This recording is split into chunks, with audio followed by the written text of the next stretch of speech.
It feels good to be back. We are back. We got Bolton. You're doing the intro. Welcome back to Hometown TCG, ladies and gentlemen. My name is John. And I'm Josh.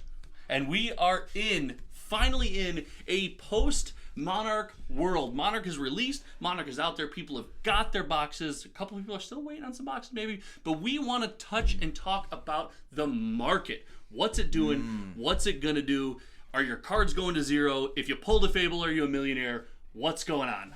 Gosh, okay, so there was so much anticipation for this, and there was so much fear over it. There was so much fear on this channel. Man, we were scared. like the week before stuff was released, there were the announcements that allocations were being cut even further. People's orders were getting canceled. Like, I was feeling this pressure, like, oh shoot, should I just go and buy some more at the current prices? At like $600, $700 a box? We were worried for a while we weren't going to have product, and how are we going to make deck techs? How are we going to go to the events? How are we going to make gameplay videos without the game? We were concerned.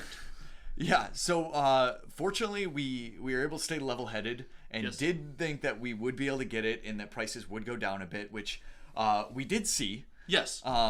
So the pre-release happened, and I think what we saw, at least, let's talk about singles first. So the pre-release happened, and what we saw was some major FOMO, right?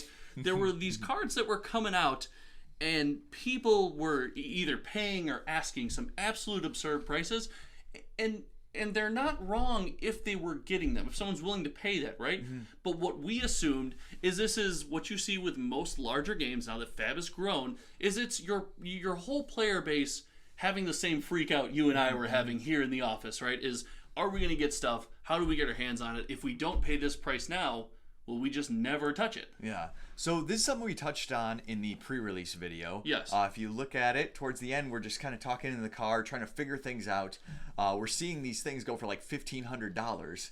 And we were confused by that. Yeah, because how could these Monarch legendaries be going for higher price than crew cards for really high price relative to like set 1, set 2 cards? How's this happening? Absolutely. So the prices did seem skewed, and we did touch on that. And I'm grateful to say that we might not have been right on, but we were pretty gosh darn close, because as Monarch is now released, so we went from pre-release, we transitioned into release, and we've seen a phenomenon that we often refer to just between you and I and around the office as the race to the bottom. Now what that is you've got people that have had those cards up there for the higher price, the 15, the 16, the 1700, and then someone comes along and opens another one. And maybe they're not as intense about that card, so they list it for 15. They say, oh, it's $200 off.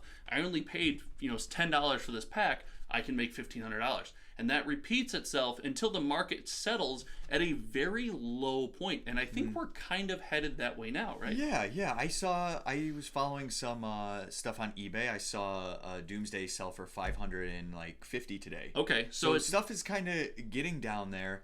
Sure. I don't know if we've quite reached the bottom. Okay. We're kind of getting there. I think it may kind of sputter out over the next couple weeks, but then Unlimited will be released. Oh, and that will affect the prices, as a lot of people are looking for cards to play the game. So that will affect a lot of your prices. So I'm speculating that the first month Unlimited is out, there won't be this demand from everyone that if they need that card to play. Sure. Stuff will still go down or maybe stay steady over that time. But probably after a month or so of that time period, we'll see stuff start to raise up again. And the stuff that we expect to see start to raise up are your specialty first edition products. Like any of your cold foils, which include the cold foil common equipment, your legendaries, cold foil majestics, and your fabled. And then also what we assume is a first edition only product, and this is an assumption, is the full art, the extended art majestic cards. Yeah, so those are really interesting, and we've kind of found out more about them recently, and more about the pull rates as data has been aggregated. Ooh, that's shout out to Kitchen Table TCG, right, for aggregating all of that data together. That's very impressive. Thank you guys for that. Yeah, for sure, man. It's interesting too. It's fascinating because doesn't that put cold foil majestics in Monarch? Places them more difficult to pull than cold foil legendaries? Yeah, they are. It's similar to like Crew. The cold foil majestic rate was very rare. Okay. So what we'll see moving forward with prices will be super interesting, because the majestics you can get in a non-foil version. Sure. The legendaries you can only get in the cold foil version. So which is higher over time? Well, that's what's going to keep your first edition product worth value, right? And that's what's going to hold most of your value is your cold foils, your cold foil legendaries, and your fables, right? And those extended arts, any first edition exclusive product. So our speculation is if you have these are going to be, if you are looking to kind of build your value over time, this is going to be a good place to build your value.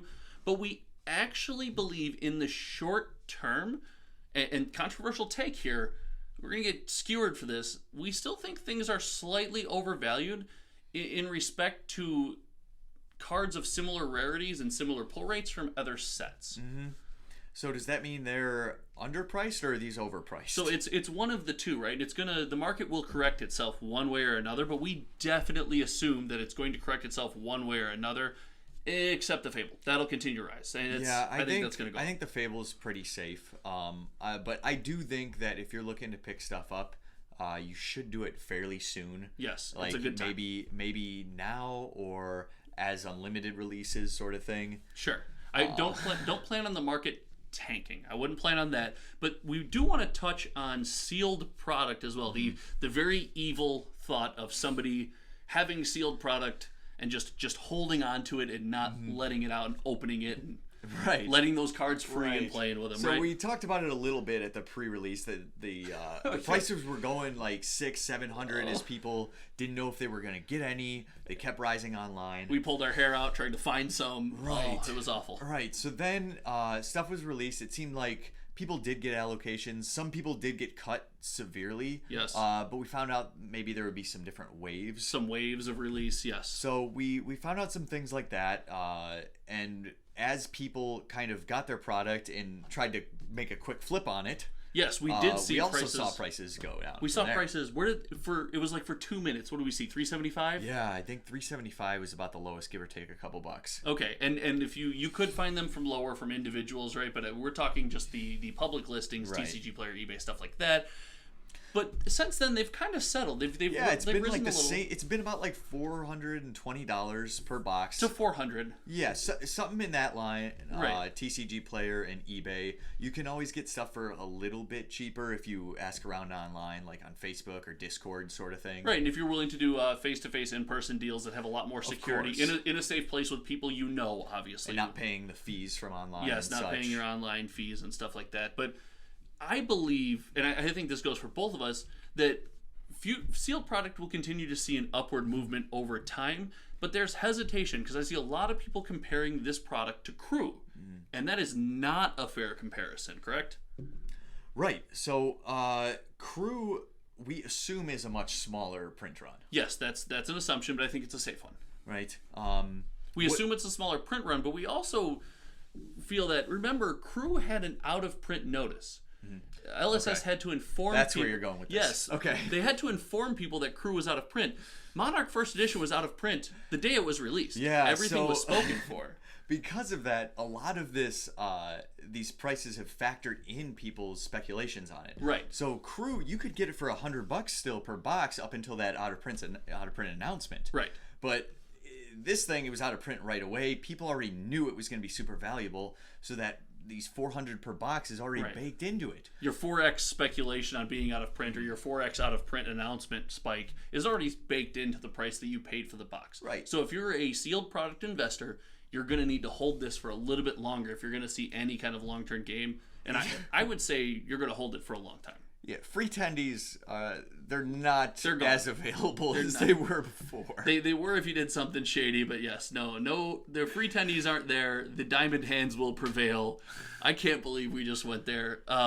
Is the set the only thing that I'm thinking that might give it an advantage? And I want to leave us kind of on this thought. Is the only thing that it gives an advantage over Crew is I feel like it's more popular. I think it is. I'll tell you, when Crew released, sure, people liked it. But it didn't introduce like all these new heroes that you could use in every format. True.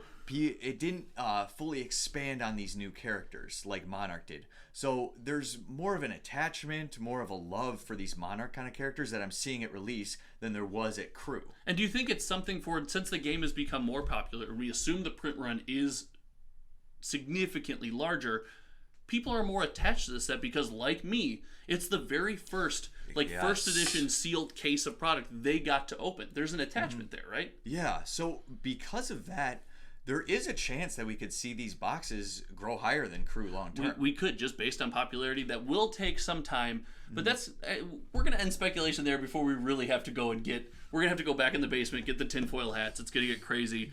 But let us know if you guys think anything different about the market. If you think that we haven't seen the bottom yet, if you expect a farther drop, let us know in the comments. We really like hanging out with you guys. We're glad to be back. If you haven't subbed to us yet, you gotta click the sub button. We need you guys. We're trying to race to 500 subs. So we're like halfway there, right? Yeah, let's make it happen. Make it happen. 500 subs. Until next time, when we give you a player's guide for the post-Monarch world, my name is Josh. My name is John. And we'll see you in the next one. Later.